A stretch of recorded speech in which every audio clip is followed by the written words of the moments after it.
Hello बच्चों, let's read this question. But question says the resistance of a 10-meter long wire is 10 ohm. Its length is increased by 25% by stretching the wire uniformly. The resistance of wire will change to. So question समझते हैं. Question क्या कह रहा है. Let's say ये हमारे पास कोई wire है, इसका क्रॉस सेक्शन एरिया A, इसकी लेंथ L और इसको हमने स्ट्रेच करा है. तो उससे क्या होगा कि इसका एरिया और लेंथ दोनों चेंज हो जाएंगे. तो लेंथ लेट से एल डैश या फिर ये L1 एल डैश हो जाएगी L2 और इसका एरिया A2.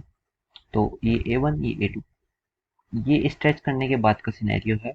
एंड इस क्वेश्चन से रिलेटेड मैं की कंसेप्ट बताता हूँ कि इस क्वेश्चन में की कंसेप्ट क्या यूज होगा. कि ये जो मटेरियल की वायर है, इसमें से ना तो हमने कुछ डिडक्ट किया है या इसमें कुछ ऐड किया है.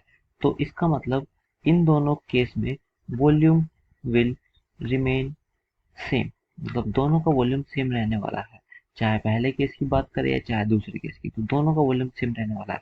बस यही यहाँ पे एक की कंसेप्ट यूज होने वाला है और इसको ही हम आगे फर्दर सोल्व करते हैं.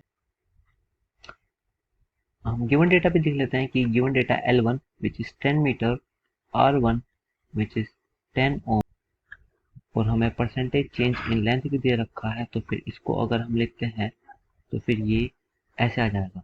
और डेल्टा L2 क्या है, basically L2 minus L1 is 0.25 L1.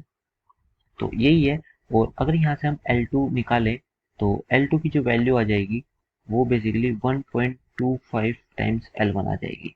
तो हमारे पास L2 भी आ चुका है एंड हमारे पास L1 L2 के बीच रिलेशन आ चुका है. सिमिलरली अब A1 A2 के बीच रिलेशन निकालेंगे. तो उसके लिए हमें पता है कि वॉल्यूम रिमेन सेम. तो फिर हम simple A1 L1 equal to A2 L2 करने वाले हैं. तो फिर यहाँ से A1 अपॉन A2 का जो रिलेशन आया वो L2 बाई L1 और L2 की वैल्यू हमें पता है 1.25 टाइम्स L1 अपॉन L1. इससे ये कटेगा और यहाँ से हम सिंपली कह सकते हैं कि A1 की वैल्यू 1.25 A2 के इक्वल आ चुकी है. तो हमारे पास अब L1 L2 के बीच रिलेशन है एंड A1 एंड A2 के बीच रिलेशन है. Let's move on to the next slide. अब देखो मैं R1 को ऐसे लिख सकता हूँ कि रो times L1 upon A1. Similarly अगर मैं रेजिस्टेंस 2 की बात करूँ तो मैं उसको भी रो टाइम्स L2 बाई A2 लिख सकता हूँ. अब ये जो रो है वो तो सेम मटेरियल के लिए यूज हो रहा है, तो ये इसकी वैल्यू सेम रहने वाली है. तो फिर इन दोनों को हम डिवाइड कर देते हैं, जो आएगा R1 upon R2 is equal to L1 upon A1 into L2 upon A.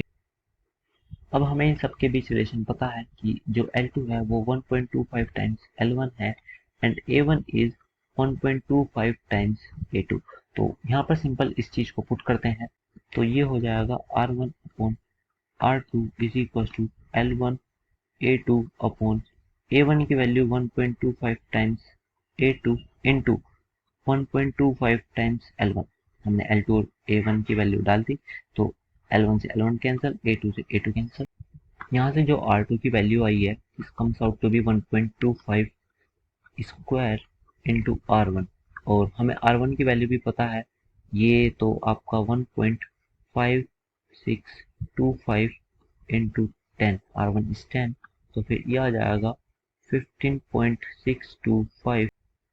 तो ये आपकी R2 की वैल्यू हो गई. और इसको अगर हम थोड़ा ऑप्शन से चेक करें तो देखो हमारे पास सिर्फ सी ऑप्शन ही है जो इसके राउंड फिगर करेंगे तो आ जाएगा. तो C option which is 15.6 ohm is the right answer. I hope you all understood. Thank you. Take care.